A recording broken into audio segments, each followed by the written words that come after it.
Bukhara, সমরকন্দ এমনকি রাজধানী উরগঞ্জ পরিণত হয়েছে ধ্বংসস্তূপে। শক্তিশালী খাওয়ারেজম সাম্রাজ্য এখন কেবল অতীত। চারদিকে গুজব রটিয়ে পড়ল মঙ্গলরা হচ্ছে ইয়াজুজ মাজুজ। তাদের গায়ে তীর বিধে না, তলোয়ার দিয়ে তাদের কাটা যায় না। তারা বাতাসের বেগে দিনে 200-250 কিলোমিটার পথ চলতে পারে। তাদের যুদ্ধে পরাজিত করাও অসম্ভব।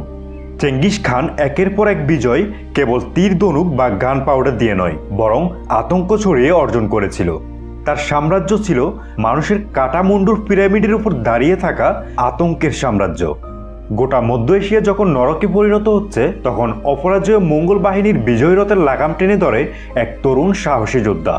আর সেটা আফগানিস্তানে হিন্দুকুশ পর্বতমালার পারওয়ান উপত্যকায়। এই পরাজয়ের খবর চারদিকে ছড়িয়ে পড়লে মানুষ বুঝতে পারে মঙ্গলরা অপরাজেয় নয়। বল্ক, হেরাত ও মার্বের জনগণ মঙ্গলদের ধাওয়া করে তাড়িয়ে দিল। তুষের জনগণ মঙ্গল গভর্নরকে হত্যা করে নিজেদের হাতে শাসনভার তুলে নিয়েছিল। চীন দখলের পর সিল্ক রুটে ব্যবসা বাণিজ্য বাড়ানোর চিন্তা করেছিল চেঙ্গিস খান। এই লক্ষ্যে 450 বণিকের এক কাফেলা পাঠালেন খাওয়ারিজম সাম্রাজ্যের আলাউদ্দিন মোহাম্মদ শাহের নিকট। কিন্তু রাজধানী যাওয়ার পথে ওতারের গভর্নর শাহের চাচা ইনালচিক খান খবর পেল এরা সবাই চেঙ্গিস খানের গুপ্তচর। বিষয়টা অস্বাভাবিক কিছু ছিল না, কারণ চেঙ্গিস খানের বড় শক্তি ছিল তার দুর্ধর্ষ গোয়েন্দা বাহিনী।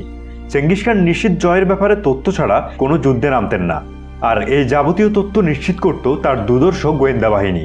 ইনালচিক খান চেঙ্গিস খানের পাঠানো বণিকদের হত্যা করে। খবর পেয়ে সে একজন দূত ও 2জন সেনাপতি পাঠায় সরাসরি আলাউদ্দিন মোহাম্মদ শাহের নিকট, ইনালচিক খানের মাথা চেয়ে। শাহের সামনেই তার চাচার শাস্তি দাবি করার দুঃসাহস দেখানোতে মুহূর্তের মধ্যেই দূতের মাথা আলাদা করে ফেলে রাজসভার কিপচাক খানেরা।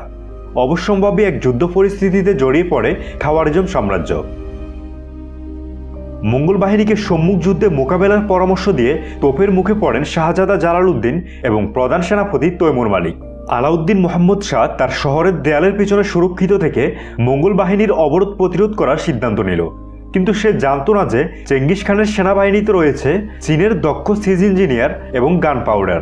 আলাউদ্দিন মোহাম্মদ শাহ তার 4 লাখের সেনাবাহিনী বিভিন্ন শহর প্রতিরক্ষায় রেখে নিজের সাথে কিছু সৈন্য নিয়ে ইরান অভিমুখে রওনা হয়। লক্ষ্য ছিল নতুন সেনাবাহিনী গঠন করে চেঙ্গিস খানের মোকাবেলা করা।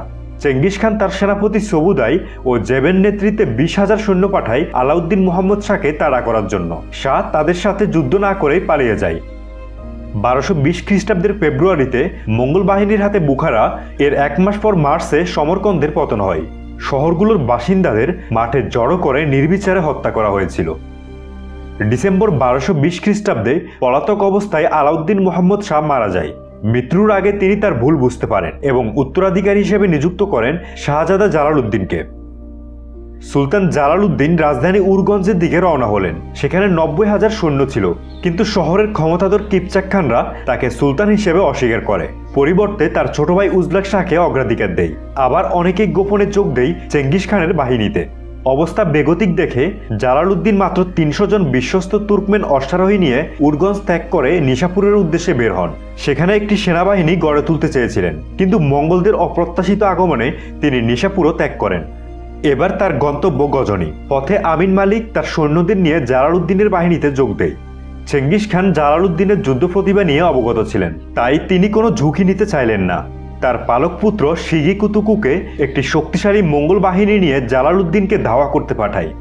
এদিকে জালালউদ্দিন আফগান, তুর্কি ও কিছু ইরানি সৈন্য নিয়ে একটি বাহিনী গড়ে তুললেন। তিনি অগ্রসর হলেন কাবুলের উত্তরে হিন্দুকুশ পর্বতমালার পারওয়ান উপত্যকার দিকে, আর মঙ্গল বাহিনীও তার পিছু পিছু আসতে থাকে। উরগঞ্জ থেকে পারওয়ান উপত্যকায় আসার পথে মঙ্গল বাহিনীর বিচ্ছিন্ন কিছু দলের সাথে বেশ কয়েকবার সংঘর্ষ হয় জালালউদ্দিন ও তার বাহিনীর। চেঙ্গিস খানের বাহিনীর সেসব ছোট ছোট দলকে পরাজিত করে তারা পারওয়ান উপত্যকায় পৌঁছান। পারওয়ান ছিল একটি সরু উপত্যকা যা মঙ্গল অশ্বারোহী বাহিনীর জন্য অনুপযুক্ত ছিল। মঙ্গল বাহিনীর অপরাজয় সাফল্যে শিগি কুতুকু ছিল দারুণ আত্মবিশ্বাসী। অন্যদিকে জালালউদ্দিনের বাহিনীর জন্য এটা ছিল বাঁচা মরার লড়াই। তারা একের পর এক পরাজয় ও স্বদেশের করুণ পরিণতি দেখে ক্লান্ত। এখানে উভয় বাহিনীর সঠিক সৈন্য সংখ্যা কত ছিল তা নিয়ে ঐতিহাসিক ও গবেষকদের মতে অনেক দ্বিমত রয়েছে। মঙ্গলরা প্রথমে তাদের রাইট উইংয়ের ভারী অশ্বারোহী বাহিনী নিয়ে আঘাত হানল কমান্ডার সাইফুদ্দিনের উপর। সাইফুদ্দিনের আফগান সৈন্যরা মঙ্গল অশ্বারোহীর আক্রমণে পিছিয়ে পড়ে। এরপর হঠাৎ বেরিয়ে এলেন জালালউদ্দিন। তার তুর্কমেন অশ্বারোহীদের নিয়ে তুমুল আক্রমণে মঙ্গল রাইট উইং পেছনে পালাতে থাকে। এদিকে সেন্টারের তৈমুর মালিক মঙ্গলদের ছোড়া তীর, বর্ষা আর গ্রেনেড সহ্য করে শক্তিশালী প্রতিরক্ষা তৈরি করেন। এর ফলে তৈমুর মালিকের প্রচুর যোদ্ধা শহীদ হয়ে যায়। মঙ্গল রাইট উইংয়ের পালিয়ে যেতে দেখে জালালউদ্দিন আমিন মালিক ও সাইফুদ্দিনকে একসাথে মঙ্গল বাহিনীর 2 উইংয়ের উপর আক্রমণের নির্দেশ দেন। এর ফলে শিগি কুতুকু শক্তি সঞ্চয়ের জন্য দ্রুত পিছু হটে। এরপর জালালউদ্দিন সেন্টারে ঢুকে চূড়ান্ত আক্রমণ করেন। মাত্র 2 দিনে পরাজিত হয় দুর্ধর্ষ মঙ্গল বাহিনী। এই যুদ্ধে শিগি কুতুকুর অর্ধেকেরও বেশি সৈন্য নিহত হয় এবং বাকিরা পালিয়ে যায়। এই জয়টি দুর্ধর্ষ মঙ্গল বাহিনীকে থামিয়ে দেওয়ার মতো বড় কোনো জয় ছিল না, কিন্তু এই জয় চেঙ্গিস খানের ভয়ে কাঁপতে থাকা মানুষদের নতুন করে আশা জাগিয়েছিল প্রতিরোধের। চেঙ্গিস খান বুঝতে পেরেছিল রণক্ষেত্রে তাকে চ্যালেঞ্জ করার মতো তার সমকক্ষ একজন ব্যক্তি আছে, আর সে হচ্ছে জালালউদ্দিন। যেভাবেই হোক তাকে থামাতে হবে। মঙ্গলদের বিরুদ্ধে পারওয়ান উপত্যকার বিজয়টি যেমন নতুন করে আশা জাগিয়েছিল, ঠিক তেমনি নিরাশারও কারণ হয়ে দাঁড়িয়েছিল। কারণ গনিমতের মাল ভাগাভাগি নিয়ে ঘটে একটি অঘটন। দুইজনের মধ্যে একটি আরবীয় সাদা ঘোড়া নিয়ে ঝগড়া লেগে যায়। এই দুইজন ছিল সুলতান জালালউদ্দিনের 2 সেনাপতি আমান মালিক ও সাইফুদ্দিনের কমান্ডার। শেষে এই বিবাদে জড়িয়ে পড়েছিল সেনাপতি আমান মালিক ও সাইফুদ্দিন।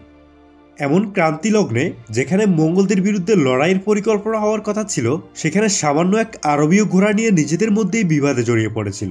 জালালউদ্দিন তাদেরকে শান্ত করতে ব্যর্থ হন। অহংকারের বশে অর্ধেক সৈন্য নিয়ে ক্যাম্প ছেড়ে চলে যায় সেনাপতি সাইফুদ্দিন। যুদ্ধ জয়ের পরপরই ভেঙে গেল জালালউদ্দিনের বাহিনী। সৈন্য সংগ্রহ করে নতুন সেনাবাহিনী গড়তে হলে সময়ের প্রয়োজন, তাই তিনি পিছু হটার সিদ্ধান্ত নিলেন। দিল্লি সালতানাতে গিয়ে সৈন্য সংগ্রহ করবেন। এদিকে পরাজয়ের খবর পেয়ে চেঙ্গিস খান তার বিশাল সেনাবাহিনী নিয়ে অগ্রসর হলেন। এমন এক তরুণ যার রাজ্য দখল হয়ে গিয়েছে, যার সাম্রাজ্যের সেনাবাহিনী তাকে সমর্থন দেয়নি, নিজের গড়া সেনাবাহিনীও ভেঙে গিয়েছে। তার বিরুদ্ধে অভিযান পরিচালনায় স্বয়ং চেঙ্গিস খান নিজে নেতৃত্ব দিচ্ছে, তাও তার গোটা মঙ্গল বাহিনী নিয়ে। এটাই প্রমাণ করে যে চেঙ্গিস খান জালালউদ্দিনকে কতটা ভয় পেত, কতটা হুমকি মনে করত তার সাম্রাজ্য বিস্তারের জন্য। চেঙ্গিস খান দৃঢ় প্রতিজ্ঞ, কোনোভাবেই সে জালালউদ্দিনকে তার বিরুদ্ধে দাঁড়াতে দিবে না। সুলতান তার বাহিনী নিয়ে পারওয়ান থেকে সিন্ধু তীরে পৌঁছালেন। সিন্ধু পাড়ি দিয়ে দিল্লি যাবেন, কিন্তু সেখানে ঘটেছিল আরেক বিপত্তি। খরস্রোতা সিন্ধু নদী পার হওয়া যাচ্ছিল না। নদীর তীব্র স্রোত নৌকাগুলো উল্টে দিচ্ছিল। এভাবে 2 দিন সময় নষ্ট হয়ে যায়। এরই মধ্যে হঠাৎ 2 লাখ সৈন্য নিয়ে সিন্ধু পাড়ে চলে আসে চেঙ্গিস খান। অন্যদিকে জালালউদ্দিনের সৈন্য সংখ্যা মঙ্গলদের 4 ভাগের 1 ভাগ।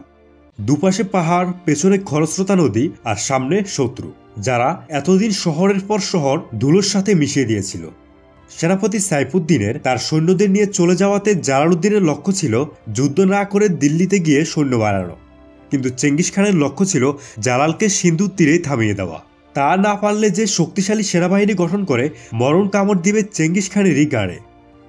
রণক্ষেত্র সংকীর্ণ হওয়ায় কিছুটা জালালউদ্দিনের অনুকূলে ছিল, কিন্তু মঙ্গলদের হঠাৎ আক্রমণে কোনো পরিকল্পনাই তৈরি সম্ভব হয়নি। যুদ্ধের আগে চেঙ্গিস খান একটি ঘোষণা দিয়েছিল, জালালউদ্দিনকে কেউ যাতে হত্যা না করে, তাকে জীবিত ধরে আনতে হবে। শুরু হয়ে গেল চূড়ান্ত লড়াই। খোয়ারিজম সাম্রাজ্যের বিরুদ্ধে চেঙ্গিস খানের এটাই ছিল সবচেয়ে বড় যুদ্ধ। 2 সেনাপতি আমান মালিক ও তৈমুর মালিককে 2 পাশে দিয়ে মাঝখানে অবস্থান নিয়েছিল জালালউদ্দিন। সেদিন জালালউদ্দিনের বাহিনীর চূড়ান্ত আক্রমণে চুরমার হয়ে গিয়েছিল মঙ্গল বাহিনীর অগ্রভাগ। ফলে মঙ্গলরা পিছিয়ে যেতে শুরু করে, এমনকি চেঙ্গিস খানও ভয়ে পিছিয়ে যায়। তবে তার কাছে একটি ভিন্ন কৌশল ছিল। তার রিজার্ভ ফোর্সকে পাঠিয়ে দিয়েছিল পাহাড়ের উপর দিয়ে আচমকা জালালউদ্দিনের বাহিনীর উপর আক্রমণের জন্য। জালালউদ্দিন যখন চেঙ্গিস খানের মূল বাহিনীকে ধাওয়া করছিল, ঠিক তখনই পাহাড় ডিঙিয়ে সেনাপতি আমান মালিকের বাহিনীর উপর আক্রমণ করে মঙ্গল বাহিনী। অনাকাঙ্ক্ষিত আক্রমণে তীরবিদ্ধ হয়ে মাটিতে লুটিয়ে পড়েছিলেন সেনাপতি আমান মালিক। বাহিনীর এক পাশ ধ্বংস হয়ে যায়। এই সুযোগে জালালউদ্দিনকে ঘিরে ফেলে মঙ্গোলীয় বাহিনী। এবার পুরো শক্তি দিয়ে আক্রমণ করে চেঙ্গিস খান। মঙ্গলদের ঘেরাও থেকে জালালউদ্দিন মাত্র 27 জন যোদ্ধা নিয়ে জীবিত বেরিয়ে এসেছিলেন। পথে ফেলে আসে মঙ্গল সৈন্যদের লাশের স্তূপ। তার সেনাবাহিনী ধ্বংস হয়ে গিয়েছে। নিরুপায় দেখে পেছনে ঘোড়া ছুটিয়ে পাহাড়ের অনেক উঁচুতে উঠে যান তিনি। সেখান থেকে ঘোড়াসহ নদীতে লাফিয়ে পড়লেন সুলতান জালালউদ্দিন। লাফানোর সময় খাপ থেকে তলোয়ার বের করে চেঙ্গিস খানকে বুঝিয়ে দিয়েছিলেন তিনি আবারও ফিরে এসে যুদ্ধ করবেন। সেদিন যুদ্ধ শেষে বিস্ময়ে চেঙ্গিস খান বলেছিলেন, একজন বাবার এমনই সন্তান হওয়া উচিত।